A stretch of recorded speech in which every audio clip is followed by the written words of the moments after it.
আওয়ামী লীগ বাংলাদেশে আর কখনোই রাজনীতি করতে পারবে না। ফলে আমরা যখন বলি জনগণ সিদ্ধান্ত নেবে আওয়ামী লীগের ব্যাপারে, জনগণ সিদ্ধান্ত নিতে পারে দুইটি উপায়, একটি ভোটের মাধ্যমে, একটি রাজপথে তাদের অবস্থান জানান দিয়ে গণ অভ্যুত্থানের মাধ্যমে। একটি যখন গণ অভ্যুত্থান হয়েছে, যে গণ অভ্যুত্থানে মুজিববাদকে, আওয়ামী লীগকে বাংলাদেশের জনগণ অস্বীকার করেছে এবং জনরোষে সেই ফ্যাসিস্ট সরকারের নেতৃবৃন্দকে দেশ থেকে পালাতে হয়েছে। এরপরে আওয়ামী লীগ বাংলাদেশে রাজনীতি করবে কি করবে না এই আলোচনায় আসলে আসতে পারে না। আমরা মনে করি আওয়ামী লীগের সেই নৈতিক ভিত্তি, রাজনৈতিক ভিত্তি হারিয়েছে। এখন তার আইনি বন্দোবস্ত কি হবে, কোন প্রক্রিয়ায়, কোন আইনি কাঠামোতে আমরা আওয়ামী লীগকে বাংলাদেশের রাজনীতি থেকে দূর করতে পারি এবং একটি গণতান্ত্রিক প্রক্রিয়ায় যেতে পারি, সেই বিষয়ে আমাদের সেই পথ আসলে উত্তরণ করতে হবে। তো সেই জায়গায় আওয়ামী লীগের নিবন্ধন বাতিলটা এই সময় অতি দ্রুত সময় আসলে করা উচিত। বিচার চলাকালীন সময়ে সাংগঠনিক রাজনৈতিক কার্যক্রম নিষিদ্ধ ঘোষণা করতে হবে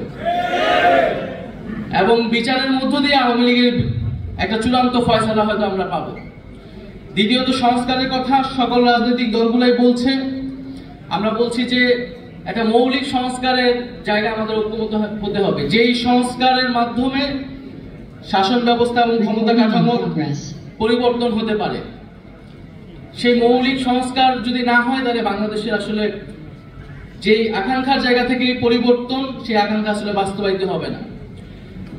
তৃতীয়, নির্বাচন খুবই গুরুত্বপূর্ণ এবং নির্বাচন মানে হচ্ছে ক্ষমতা হস্তান্তরের প্রক্রিয়া এবং এই প্রক্রিয়া নিয়েই বাংলাদেশের সবসময় যে রাজনৈতিক দ্বন্দ্ব তৈরি হয়েছে এবং এই শান্তিপূর্ণ ক্ষমতা হস্তান্তরের জন্য আসলে প্রাতিষ্ঠানিক নিয়মের বাইরেও প্রয়োজন রাজনৈতিক দলগুলোর সদিচ্ছা, রাজনৈতিক সংস্কৃতির পরিবর্তন, রাজনৈতিক দলগুলোর মধ্যে নিজেদের মধ্যে সেই আস্থা এবং বিশ্বাসের জায়গা অর্জন করা। সেই আস্থা ও বিশ্বাসের জায়গা যদি অর্জন না হয়, তাহলে শান্তিপূর্ণ ক্ষমতা হস্তান্তরের যেই সংস্কৃতি, সেটি বাংলাদেশে আমরা চালু করতে পারবো না।